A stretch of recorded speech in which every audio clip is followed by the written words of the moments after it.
وداعيا إلى الله بإذنه وسراجا منيرا answer গরের চরম সহানুভূতি প্রসঙ্গে আলোচনা করব কুরআনুল কারীমের সূরা হাশরের 9 নম্বর আয়াতে আল্লাহ সুবহানাহু ওয়া তাআলা ইরশাদ করেন বিসমিল্লাহির রহমানির রহিম والذين تبوأوا والدار الإيمان من قبلهم يحبون من هاجر إليهم ولا يجدون في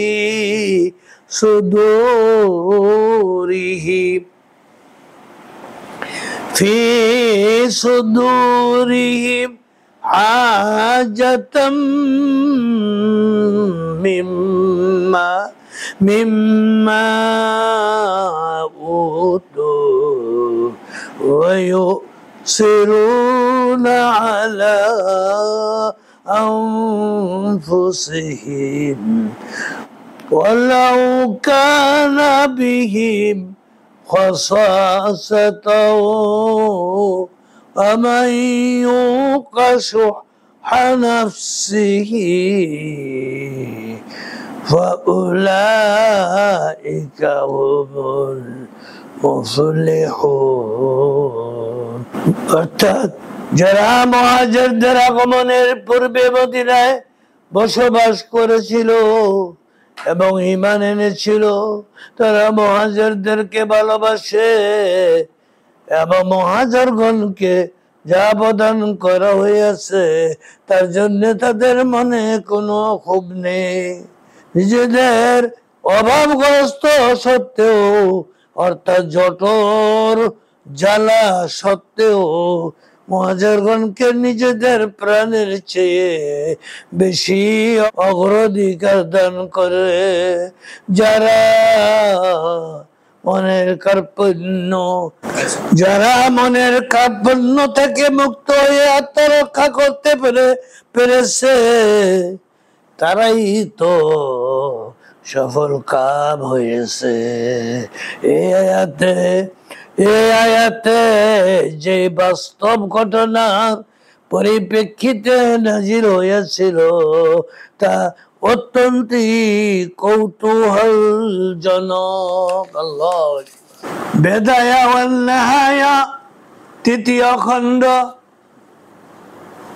184 নম্বর পৃষ্ঠায় সিরাতে ইবনে হিশাম প্রথম খণ্ড 369 নম্বর পৃষ্ঠায় তাফসীরে রুহুল মানি 13 নম্বর খণ্ড 632 নম্বর পৃষ্ঠায় বুখারী শরীফ দ্বিতীয় খণ্ড 725 নম্বর পৃষ্ঠায় 4700 নম্বর হাদিস হযরত আবু হুরায়রা রাদিয়াল্লাহু আনহু থেকে বর্ণিত। তিনি বলেন ক্বালা আতা রাজুলুন রাসূলুল্লাহ সাল্লাল্লাহু আলাইহি ওয়াসাল্লাম وقال يا رسول الله أصابني الجهد فأرسل إلى نسائه فلم يجد الأخير الحديث। একদিন এক ক্ষুধার্ত ব্যক্তি নবী করিম সাল্লাল্লাহু আলাইহি ওয়াসাল্লামের নিকট উপস্থিত হলো। নবী করিম সাল্লাল্লাহু আলাইহি ওয়াসাল্লাম প্রথমে নিজ গৃহিণীদের নিকট খোঁজ নিলেন। সংবাদ আসলো আমাদের নিকট পানি ব্যতীত আর কিছুই নেই। শুনলেন তো ভাই বোনেরা, নবীজি স্ত্রীরা কি বলল? পানি ব্যতীত আর কিছুই নেই। তখন রাসূলুল্লাহ সাল্লাল্লাহু আলাইহি ওয়াসাল্লাম অন্যদেরকে জিজ্ঞেস করলেন, এই ক্ষুধার্তের মেহমানের জন্য কে প্রস্তুত আছো? একজন আনসারী সাহাবী নিবেদন করলেন, আমি আছি। আল্লাহু আকবার।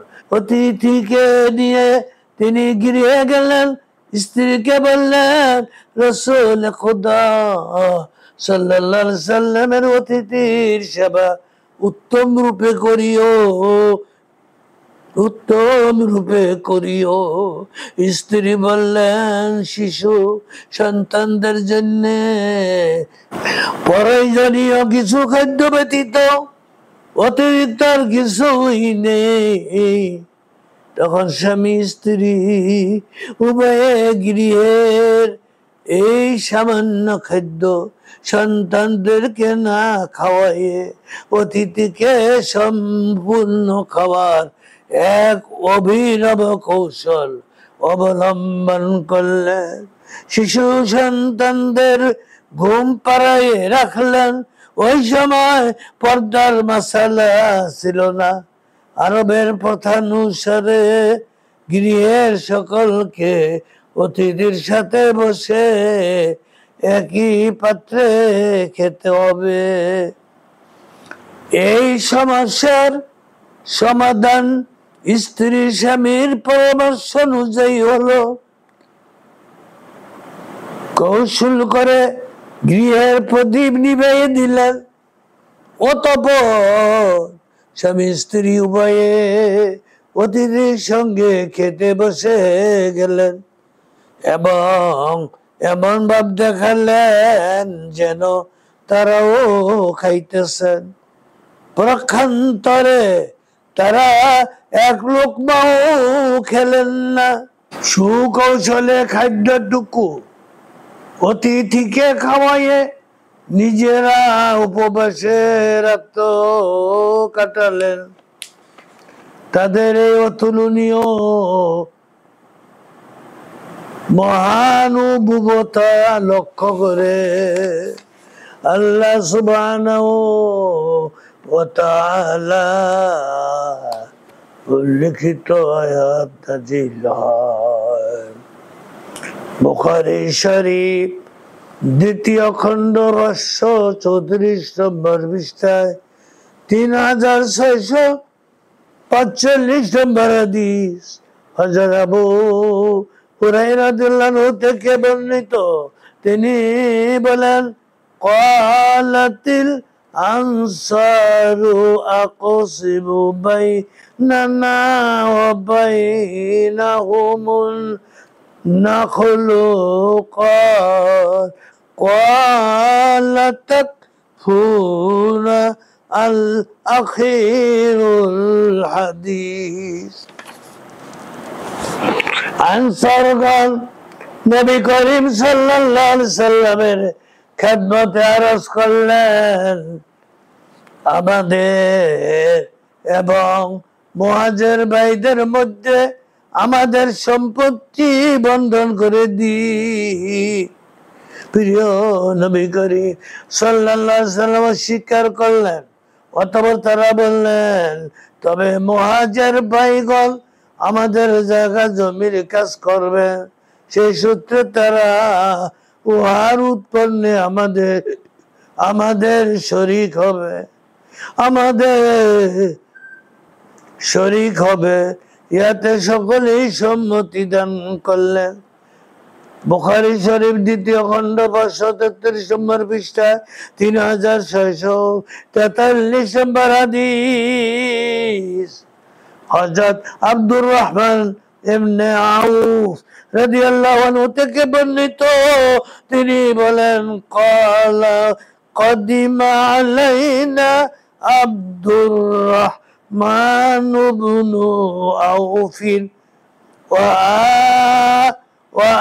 আখা রাসূলুল্লাহ সাল্লাল্লাহু আলাইহি ওয়াসাল্লাম বাইনাহু ওয়া বাইনা সাদ ইবনে রবিআ আল আখিরুল হাদিস। অর্থাৎ যখন আমরা মক্কা হতে হিজরত করে মদিনায় পৌঁছলাম, তখন রাসূল খুদা সাল্লাল্লাহু আলাইহি ওয়াসাল্লাম আমার এবং মদিনাবাসী সাদ ইবনে রবির মধ্যে মুআখাত অর্থাৎ ভ্রাতৃত্ব বন্ধন করে দিলেন।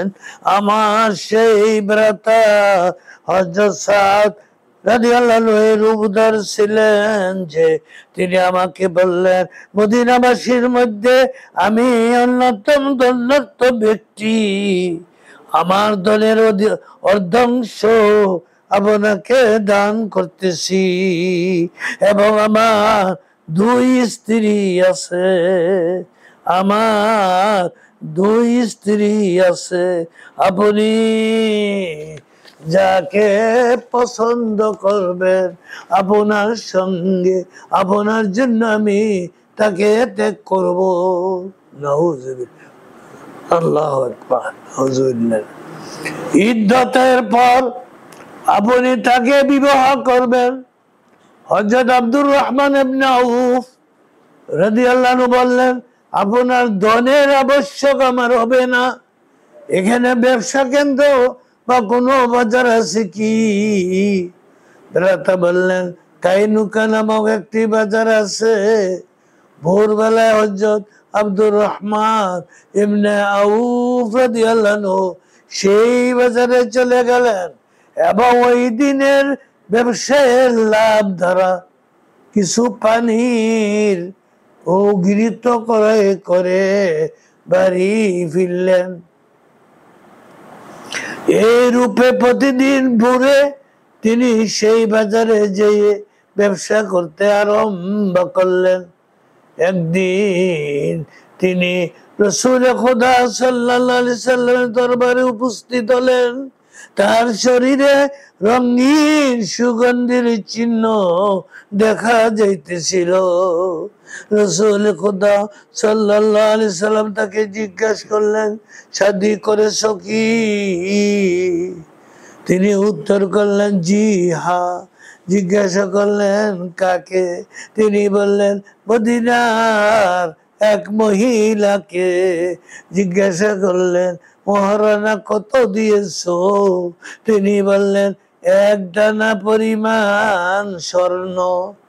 রাসূল খুদা সাল্লাল্লাহু আলাইহি সাল্লাম তাকে বললেন, একটি বকরি জব করে হলেও, একটি বকরি জবহ করে হলেও ওলিমার বিবাহের দাওয়াতের ব্যবস্থা করো। আল্লাহু আকবার। বুখারী শরীফ 2য় খণ্ড 535 নম্বর পৃষ্ঠায়, 3657 নম্বর পৃষ্ঠায় 57 নম্বর হাদিস হযরত আনাস রাদিয়াল্লাহু আনহু থেকে বর্ণিত। তিনি বলেন, হিনা খারাজা মাহু ইলাল ওয়ালিদি قال دعا النبي صلى الله عليه وسلم الأنصار أن يقطع لهم البحر الأخير الحديث বাহরাইন এলাকা জয় হওয়ার পর রাসূল খুদা সাল্লাল্লাহু আলাইহি সাল্লাম ইসলামের জন্য কর্ম তৎপরতায় আত্মত্যাগের স্বীকৃতি স্বরূপ আনসারগণকে ডেকে বলেছিলেন, এই এলাকার পতিত জমিগুলি তোমাদের নামে লিখে দে। আনসারগণ উত্তরে বলেছিলেন, যদি আপনি আমাদেরকে জমি লিখে দিতে চান তবে প্রথমে আমাদের মুহাজির ভাইগণকে ওই পরিমাণ জমি লিখে দিয়ে তারপরে আমাদেরকে দিবেন। নবী করিম সাল্লাল্লাহু আলাইহি সাল্লামের নিকট এই পরিমাণ জমি ছিল না যে তিনি তা করতে পারেন। নবী করিম সাল্লাল্লাহু আলাইহি সাল্লাম মদিনাবাসীদের এই উদারতা ও মহামতির প্রতি সন্তুষ্ট হলেন এবং বললেন, ওচরি আমার পরে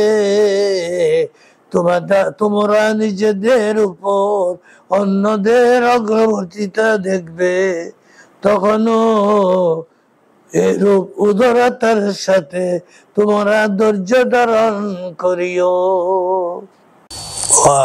আখিরু দাওয়ানা আনিল হামদুলিল্লাহি রাব্বিল আলামিন।